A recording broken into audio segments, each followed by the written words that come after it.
ॐ भूर्भुवः स्वः तत्सवितुर्वरेण्यं भर्गो देवस्य धीमहि धियो यो नः प्रचोदयात्। ॐ सद्गुरुचरणकमलेभ्यो नमः। परम पूज्य गुरुदेव परम वंदनीय माता जी के दिव्य संरक्षण में विराजमान ऑनलाइन दैनिक स्वाध्याय के आज के सत्र में आप सभी आत्मीय बंधुओं का बहुत बहुत स्वागत, बहुत बहुत अभिनंदन है साथियों। आइए भावपूर्वक आज के सत्र का हम सभी शुभारंभ करते हैं। आज का पहला अध्याय है दिए से दिए को जलाना पड़ेगा। आप सब लोग अधिक से अधिक प्रतिदिन की भांति शेयर जरूर करें, जिससे कि सर्वाधिक लोगों को इसका लाभ प्राप्त हो सके और अधिक से अधिक लोग पूज्य गुरुदेव के विचारों को आत्मसात कर सकें। अंधकार ने दिए को चुनौती दी है कि वह न जले। अंधकार के साथ इसकी सहचरी शक्तियों ने भी इसमें सहयोग करने की ठानी है। सो हवा बारिश से लेकर तूफान सब कृत संकल्प हैं कि दीपक को जलने न दिया जाए, क्योंकि दिए के जलने का अर्थ है अंधकार का अस्तित्व समाप्त हो जाएगा। अंधकार के लिए यह उसके अस्तित्व की लड़ाई है। स्वाभाविक रूप में उसे दिए का जलना पसंद नहीं है। यही स्थिति इस समय अंधकार की शक्तियों की है, जो इंसान के अंदर भी है और इंसान के बाहर भी। अंदर वे आलस्य, प्रमाद, राग, द्वेष, लोभ, मोह तथा स्वार्थ, अहंकार के रूप में अपना वर्चस्व बनाए हुए हैं और चित्त के अंधेरे कोने कांतरों में जन्म जन्मांतरों से कुसंस्कारों के रूप में जड़ जमाए हुए हैं। ये नहीं चाहते कि मानव का देवत्व जगे, जिससे इनका दीर्घ काल से चला आ रहा वर्चस्व समाप्त हो जाए। इंसान का आत्म जागरण इनके हित में नहीं।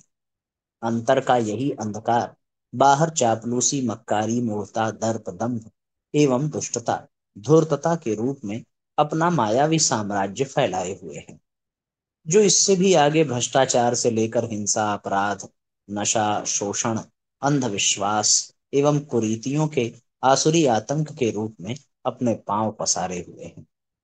यह अंधकार समाज को इसके मकड़जाल में उलझा हुआ देखना चाहता है, जिससे इसकी सत्ता बनी रहे और इसकी मायावी परिवार फलता फूलता रहे। जागृत सामूहिक चेतना इसके आसुरी अस्तित्व के लिए खतरा है। समूह की अज्ञानता, भीरुता, आपसी कलह, बिखराव, मूढ़ता इनके लिए वरदान है, जिसके ऊपर इनकी कुटिल रणनीतियां बखूबी कामयाब हैं होती हैं और इनका व्यापार चलता रहता है तथा इनकी योजनाएं काम करती रहती हैं। यदि मनुष्य सजग सचेष्ट हो गया, प्रकाश पथ का अनुगामी बन गया, सत्य धर्म मार्ग पर आरूढ़ हो गया, आत्मनिर्भर बन चला, तो यह इनके मायावी वर्चस्व के लिए चुनौती से कम नहीं। वस्तुतः बाहर जो अंधकार दृश्यमान हो रहा है, वह व्यक्ति के अंदर के अंधकार का विस्तार है। जब यह अंधकार सामूहिक मन में घर कर जाता है, तो सामाजिक एवं राष्ट्रीय स्तर पर चेतनात्मक संकट के बादल गहरा जाते हैं। पूरे विश्व में अशांति, आतंक, भय, असुरक्षा का वातावरण छा जाता है। समाधान व्यक्ति के अंदर देवत्व के उदय एवं प्रकाश के अवतरण में निहित है। इसके लिए व्यक्ति को पहले स्वयं को प्रकाशित करना होगा, अपना दिया जलाना होगा और फिर दिए से दिए जलाते हुए प्रकाश का विस्तार करना होगा। अतः पहले मनुष्य में देवत्व का उदय और फिर धरती पर स्वर्ग का अवतरण होना है, और इसका शुभारंभ स्वयं के अंदर के अंधेरे को दूर करने के सचेष्ट, संकल्पित एवं समर्पित प्रयास पुरुषार्थ के साथ होना है, जिसे साधनात्मक प्रयास कह सकते हैं। यही युग धर्म है और यही युग साधना भी। इस पुनीत कार्य में स्वयं प्रवृत्त होना है और दूसरों को इसके लिए प्रेरित करना है। ये साथियों वास्तविकता है कि दिए से दिए को बिना जलाए अंधकार को मिटाया नहीं जा सकता। पहले स्वयं के भीतर दीपक जलाइए, उसके पश्चात उस दिए से जन जन को प्रकाशित किया जाए। पर क्या करें, ये अंधकार, ये अज्ञानता, ये आसुरी संगठन उस दिए को जलने से रोकते हैं, और उनके सहयोग में फिर आंधी तूफान बारिश ये सब उनके सहयोगी बन जाते हैं। और हमारे भीतर की जो कमियां हैं ये उनके लिए वरदान बन जाती हैं। कितनी कितनी कमियां यहाँ पर हैं। अंदर का ये जो अंधकार है, ये दर्प दंभ दुष्टता धूर्तता मंकारी मूढ़ता के रूप में है, जो संसार में हिंसा अपराध नशा अंधविश्वास कुरीतियों के रूप में प्रकट हो रहा है। इसका मकड़जाल बढ़ता जा रहा है, इसकी सत्ता बनी रहे, इसका परिवार फलता फूलता रहे, उसमें हम ही लोग सहयोगी की भूमिका में हैं, अनजाने में। क्योंकि हमारी अज्ञानता, हमारी भीरुता, हमारा परस्पर क्लेश कलह बिखराव, हमारी मूर्खता उनके लिए वरदान साबित हो रही है, और उनके कुटिल रणनीतियां कामयाब हो रही हैं, योजनाएं काम कर रही हैं। यह स्थिति बनती चली जा रही है। व्यक्ति के अंदर के अंधकार का विस्तार हो, उससे पहले उसे नष्ट करके अपने भीतर के दीपक को जला लेने की आवश्यकता है। अपना दिया जलाना होगा, तब जाकर के क्रम संपन्न होगा, देवत्व जगेगा, स्वर्गीय वातावरण बनेगा। यही युग धर्म है, यही युग साधना भी है। दूसरा अध्याय है साथियों, आत्म सिद्धि की ओर। उपनिषदों में आत्मा ही श्रेष्ठ है, परंतु आत्म सिद्धि का मार्ग बड़ा कठिन है। इस मार्ग पर चलने वाले को अनेक विपदाओं और समस्याओं का सामना करना पड़ता है, तथा अनेक प्रकार की शारीरिक और मानसिक बाधाओं को झेलना पड़ता है। इस मार्ग पर चलने के लिए अदम्य साहस, दृढ़ इच्छा शक्ति एवं अटल साहस की आवश्यकता होती है। यही नहीं, बल्कि यह मार्ग लंबा भी बहुत है, जिसके लिए दीर्घ पुरुषार्थ अभ्यास और निरंतर चलते रहने की जरूरत होती है। सोते जागते चलते फिरते खाते पीते उठते बैठते हर समय आत्मलक्षी आत्मज्ञानी एवं आत्मवृत्ति होने की आवश्यकता होती है। संकल्प है, विचार है, आचार है तो सोहम, मैं और वह का भेद समाप्त हो जाता है। आत्मा निरहंकारी बन जाती है, केवल वही वह रह जाता है। भूल और मिथ्या धारणा का अंत उसके पीछे पीछे चलने से नहीं होता, न भुलाने से होता है, और न उससे मुंह छिपाने से ही होता है। वह मृग मरीचिका की भांति आगे आगे और छाया की भांति पीछे पीछे चलती रहती है, क्योंकि ये हमें सब ओर से घेरे हुए है। उसकी समाप्ति दाएं बाएं चलने से भी नहीं होती। उसका अंत तो जहां हो वहीं से, उसी स्थान पर उसका सामना करने से होता है।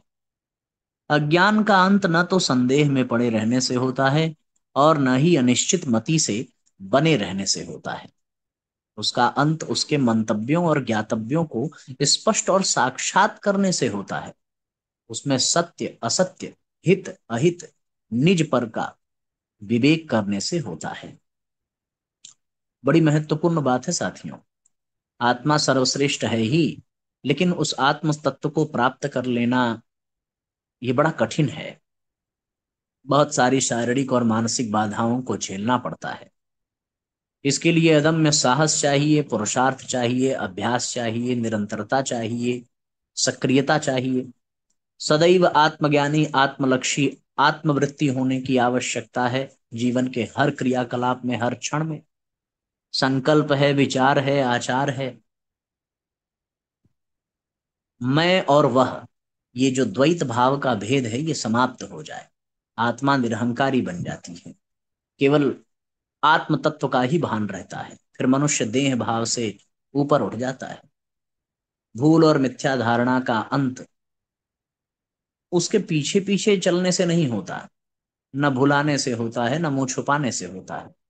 जैसे कोई व्यक्ति जा रहा हो और उसकी परछाई परछाई के पीछे चलेगा, तब भी परछाई दिखेगी। परछाई के आगे चलेगा तब भी परछाई दिखेगी। दाएं चले बाएं चले, परछाई से वो मुंह नहीं मोड़ सकता। उसका उसको समाप्त करने का तरीका क्या है?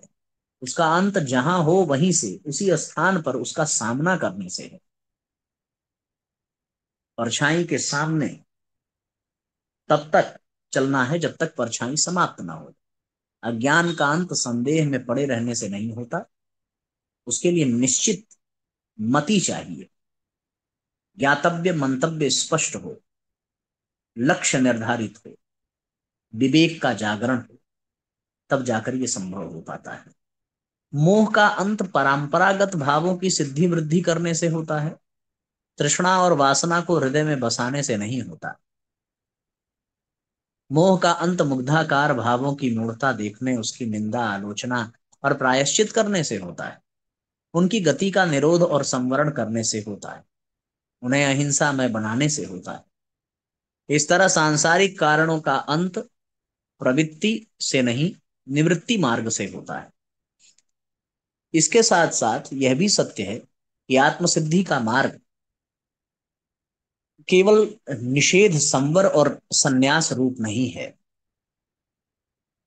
बल्कि यह विविध रूप भी है। निषेध, संवर और संन्यास आत्मसिद्धि का पहला सोपान है, साधक पाद पीठिका है। इसमें अभ्यस्त होने से आत्मा सिद्धि मार्ग पर आरूढ़ होने से समर्थ हो जाती है, वह स्थिर, उज्जवल और शांत हो जाती है। लेकिन इतना होने के बावजूद काम नहीं चलता। मिथ्यात्व, अज्ञान और मोह का समूल नाश नहीं हो जाता, क्योंकि ये अनादिकाल से अभ्यास में आने का कारण अंतस चेतना की गहराई में बैठ गए हैं, जो किसी भी समय फल फूल सकते हैं। वे अकारण ही आत्मा को उद्विग्न, भ्रांत और अशांत बना देते हैं। जब तक उनके गुप्त संस्कारों का अंत नहीं हो जाता, तब तक संसार चक्र का अंत नहीं। इन संस्कारों को समाप्त करने के लिए निषेध के साथ विधि को जोड़ना पड़ता है। प्रमाद छोड़कर सदा सावधान और जागरूक रहना पड़ता है। समस्त परंपरागत भावों, संज्ञाओं और वृत्तियों से अपने को पृथक करना पड़ता है। इंद्रिय और मन को बाहर से हटाकर भीतर ले जाना पड़ता है।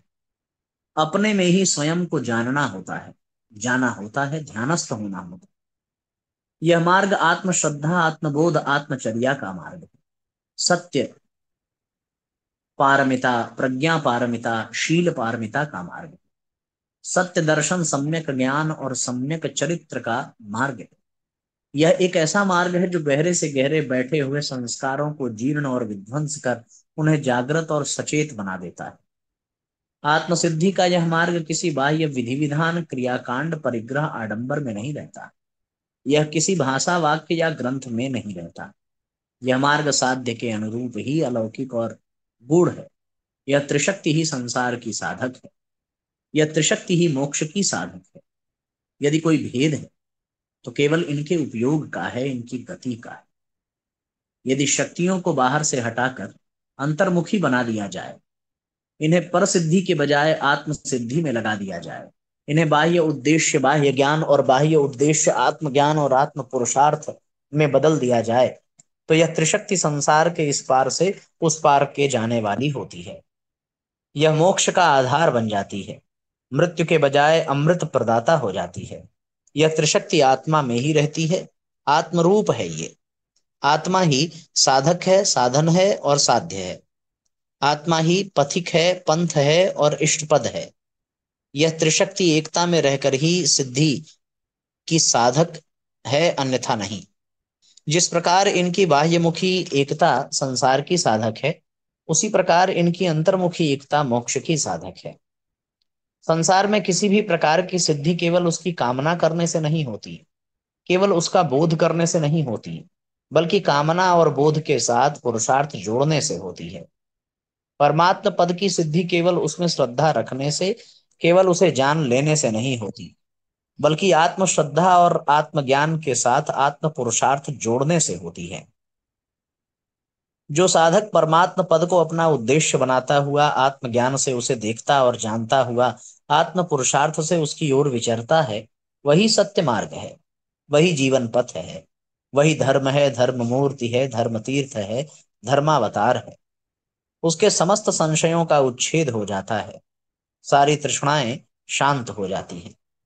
वही आत्मज्ञानी, आत्मलक्षी और निरहंकारी है। उसके लिए शत्रु क्या, मित्र क्या, जन्म क्या, मरण क्या, मृत्यु उसके लिए मृत्यु नहीं, वह मृत्यु का मृत्यु है, मोक्ष का द्वार है।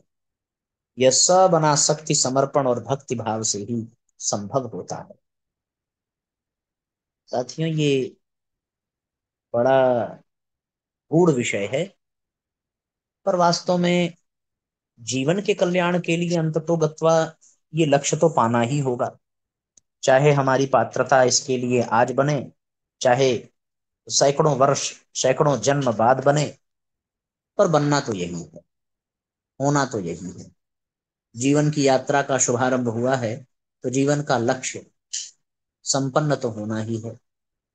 आज नहीं तो कल, कभी न कभी तो आत्मबोध होगा, कभी न कभी तो आत्म जागरण होगा, कभी न कभी तो ये सारे क्रम संपन्न होंगे। तो जब कभी न कभी होना ही है, तो फिर आज से ही इसके बारे में थोड़ा सा चिंतन, थोड़ा सा प्रयास। क्योंकि पात्रता नहीं है इसलिए ये जटिल लग रहा है ना। थोड़ा थोड़ा पात्रता विकसित होती जब चली जाएगी, तो ये सहज, सुलभ, सरल लगने लगेगा। जैसे प्रारंभ में किसी कठिन विषय को पढ़ लेने से कितनी असुविधा होती है, पर सरल सरल विषयों को पढ़ते पढ़ते पढ़ते पढ़ते कठिन विषयों को भी समझने का अधिकार मिल जाता है। उसी प्रकार छोटे छोटे समर्पण, छोटे छोटे साधना को करते करते करते करते एक दिन आत्मबोध का भी अधिकार प्राप्त हो जाएगा। धैर्य पूर्वक लगन लगे रहना पड़ेगा। तीसरा अध्याय है, बढ़ते रहें परम लक्ष्य की ओर। यदि मन में लक्ष्य प्राप्ति के लिए दृढ़ संकल्प हो, कभी न हार मानने वाला प्रचंड आत्मबल हो, और नित्य निरंतर प्रचंड पुरुषार्थ करते हुए लक्ष्य की ओर, मंजिल की ओर बढ़ते हुए कदम हो, तो कठिन से कठिन, असंभव से असंभव मंजिल भी प्राप्त होकर रहती है। मंजिल की ओर बढ़ते हुए व्यक्ति के मन में कई बार विरोधी व नकारात्मक विचार आते हैं, जो उसे हतोत्साहित करते हैं और आगे बढ़ने से रोकते हैं। कई बार विरोधी विचार आकर्षक रूप धारण कर व्यक्ति को अपने मिथ्या आकर्षण व प्रलोभन में फंसाकर, उलझाकर उसे उसके मार्ग से विचलित करते हैं। पर जो इन तमाम आकर्षणों, प्रलोभनों, विरोधी व नकारात्मक विचारों, कठिनाइयों, संघर्षों, प्रतिकूल परिस्थितियों से सर्वथा अप्रभावित रहकर अपने लक्ष्य की ओर, मंजिल की ओर बढ़ता जाता है, उसे ही अंततः विजय श्री मिलती है, उसे ही मंजिल मिलती है। और यह सिद्धांत भौतिक और आध्यात्मिक दोनों ही क्षेत्रों में समान रूप से लागू होता है। हमारा लक्ष्य भौतिक हो या आध्यात्मिक, दोनों ही प्रकार के लक्ष्यों की प्राप्ति के लिए, दोनों ही क्षेत्रों में सफलता पाने के लिए व्यक्ति में दृढ़ संकल्प, प्रचंड आत्मबल और निरंतर प्रचंड पुरुषार्थ आवश्यक है। प्रचंड आत्मबल, दृढ़ संकल्प और प्रचंड पुरुषार्थ से कठिनाइयों के बीच से भी रास्ता मिल जाता है, मंजिल मिल जाती है। इसको लेकर एक बड़ी रोचक कथा है कि कई जन्मों पूर्व बोधिसत्व का जन्म काशी नरेश ब्रह्मभद्र के यहाँ छोटे पुत्र के रूप में हुआ। वे राष्ट्राध्यक्ष बनना चाहते थे। कनिष्ठ पुत्र होने के नाते वैसा अवसर उन्हें मिलने वाला था नहीं, सो उन्होंने तांत्रिक महासिद्धि प्रत्यंग से अपनी मनोकामना की पूर्ति का उपाय पूछा। महासिद्ध ने बताया कि आगामी मास में तक्षशिला का सिंहासन रिक्त होने वाला है। यदि वे तुरंत चल पड़े तो अभिष्ट लक्ष्य की प्राप्ति में सफल हो सकते हैं। पूर्णिमा के दिन प्रभात काल में राजद्वार पर खड़े व्यक्ति को ही सिंहासन मिलेगा, यह नियति की व्यवस्था है। आकांक्षा तीव्र होने के कारण वे चल पड़े। उनके 5 घनिष्ठ मित्र भी उनके साथ चल पड़े। चलते समय वे महासिद्ध प्रत्यंग का आशीष लेने पहुंचे, सो उन्होंने सफलता का आशीर्वाद तो दिया, पर साथ ही यह भी बताया कि मार्ग में यक्ष वन पड़ता है। उस वन में रूपसी यक्षिणियों का ही अधिकार है। वे रूप, शब्द, गंध, रस, स्पर्श जैसे साधनों से ही राहगीरों को लुभाती, भोगती हैं और अंत में मार कर खा जाती हैं। इस विपत्ति से बचकर चलने में ही तुम्हारी भलाई है। बोधिसत्व साथियों सहित चल पड़े। जल्दी की आतुरता वश विराम विश्राम पर कम और चलते रहने पर अधिक ध्यान था। यात्रा पर, मंजिल पर अधिक ध्यान था। चलते चलते रास्ते में यक्षवन आया। यक्षवन को लेकर राजकुमार तो सतर्क थे, पर उनके साथ चल रहे उनके मित्र उन कपटियों करे नहीं। एक ने पैर की मोच का बहाना लिया।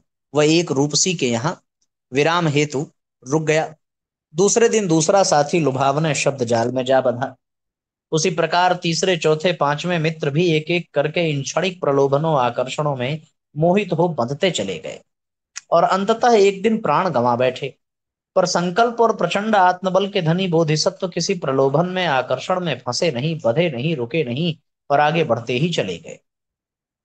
यक्ष समुदाय के लिए यह प्रतिष्ठा का प्रश्न था कि कोई उनके जाल में फंसे बिना निकल जाए, सो एक चतुर यक्षिणी बोधिसत्व के पीछे लगा दी गई।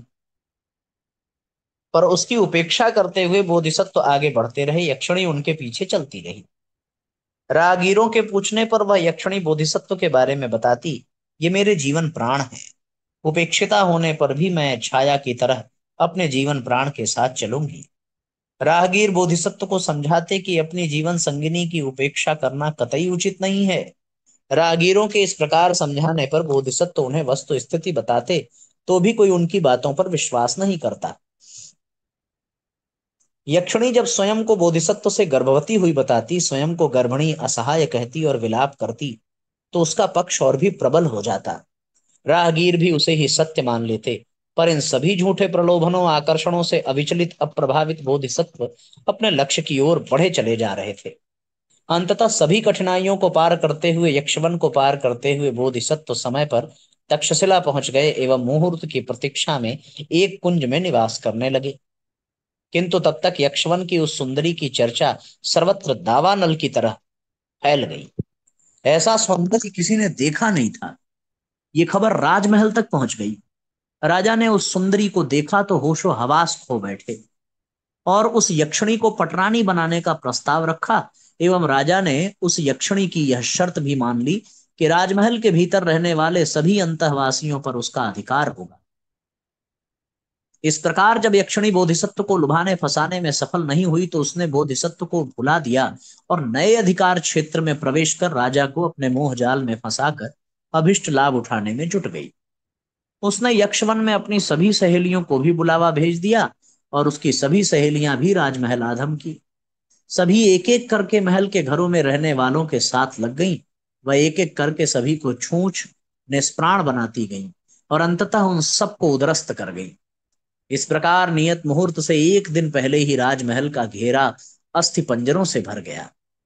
राजा प्रजा में से कोई बचा ही नहीं। बाहर स्थित नगर वासियों द्वारा जब किले का फाटक तोड़ने और भीतर की स्थिति देखने की तैयारी हुई तो वहां बोधिसत्व खड़े थे। उन्होंने स्तंभित प्रजाजनों को आदि से अंत तक सारी कथा कह सुनाई। नगर को यक्षिणी के त्रास से मुक्ति दिला सकने योग्य बोधिसत्व ही लगे, सो उन्हें राज सिंहासन पर आरूढ़ कर दिया गया। प्रचंड पुरुषार्थ मनोबल संपन्न राजा के कारण यक्षिणियों की मंडली को भी पलायन करना पड़ा। सिंहासनारूढ़ बोधिसत्व ने कुछ समय उपरांत प्रबुद्ध प्रजाजनों की एक संसद बुलाई और कहा, शब्द रूप रस गंध स्पर्श की ये पांच यक्षिणियां इंद्रिय लिप्साओं के रूप में हर व्यक्ति को लुभाती हैं, प्रलोभन देती हैं और उसे निष्प्राण कर उसका सर्वनाश कर डालती हैं।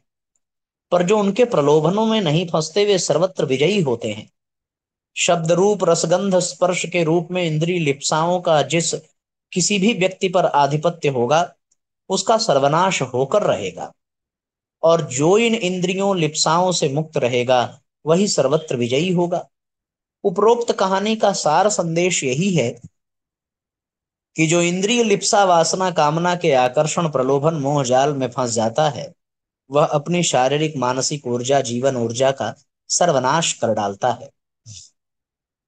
तो ऐसे ऊर्जाहीन ऊर्जा विहीन व्यक्ति को लोक परलोक भौतिक आध्यात्मिक कहीं भी सच्चा सुख एवं संतोष प्राप्त नहीं होता।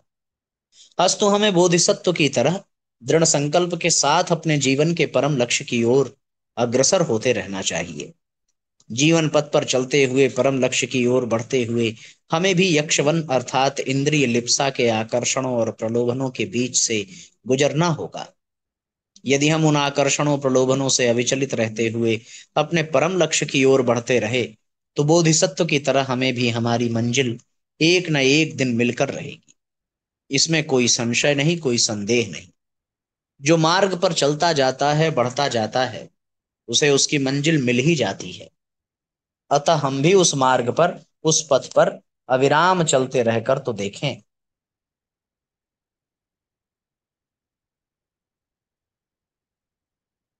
बड़ा सुंदर और बड़ा ही रोचक प्रसंग था साथियों।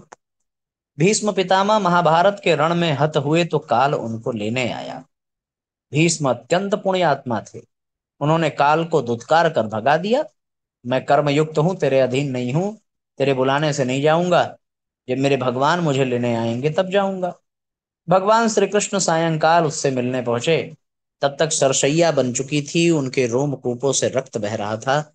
भीष्म श्री कृष्ण को देखकर प्रश्न किया, प्रभु, मैंने जीवन भर कोई पाप नहीं किया, फिर इतना कष्ट क्यों भुगतना पड़ रहा है? श्री कृष्ण बोले, तात, आपने पाप नहीं किया यह सत्य है, पर पाप होते समय उस घटना के मूक साक्षी बनकर उसके भागी बने हैं। यह उसी का कुफल है। भीष्म को द्रौपदी के वस्त्र हरण की घटना याद आ गई। धर्म की दृष्टि सूक्ष्मतम होती है। हर छोटे बड़े कर्म का परिणाम मनुष्य को स्वीकार करना ही पड़ता है। ये साथियों अंतिम अध्याय था। शेष अध्याय हम लोग कल पढ़ेंगे। अब आइए गायत्री मंत्र का उच्चारण करें और आज के सत्र को विश्राम दें। ओम भूर्भुवः स्वः तत्सवितुर्वरेण्यं भर्गो देवस्य धीमहि धियो यो नः प्रचोदयात्। सभी आत्मीय बंधुओं को बहुत बहुत प्रणाम। सबका मंगल हो साथियों।